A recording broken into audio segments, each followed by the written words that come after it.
uang ini itu cetaknya itu ada offset, ada intaglio.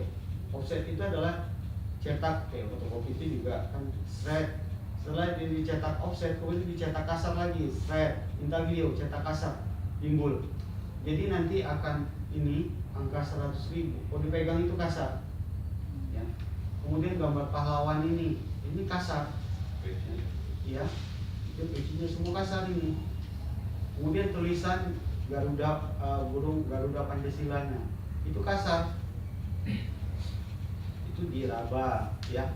Kemudian kalau kita juga wajib, undang-undang mewajibkan kami untuk memperhatikan juga keluarga kita yang tunanetra.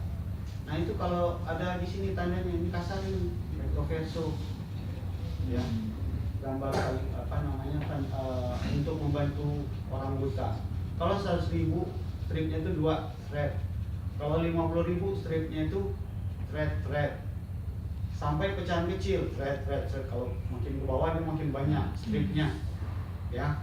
Itu di raba. Kalau di terawang, di dalam uang itu, ya, di bagian di sininya itu ada gambar pahlawan. Kalau 100.000 ada Wagerudo Supratman. Cara yang ini kebetulan saya ada cahaya, saya dengan gini aja kelihatan. Ya, 100.000.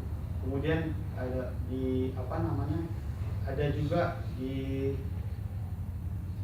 apalagi ada ini uang yang lama itu ada multicolor latent image, ya.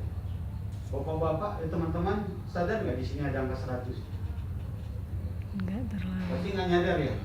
Gini aja mana angka 100? Gini dikit. Itu kelihatan angka 100, bukan 100.000 loh.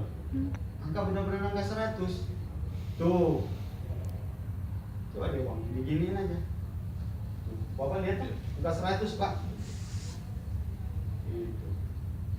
Putra saya aja nggak tahu, nggak saya kasih tahu. Gini, dan ini nggak gampang bikinnya, ya. Angka 100 di sini. Bukan 50.000 ada angka 50. 1.000 ada angka 1. Jadi gimana mau dipalsuin? Ya, maka itu dia malam-malam, ya, malam dan tani. Terus pertanyaan berikutnya.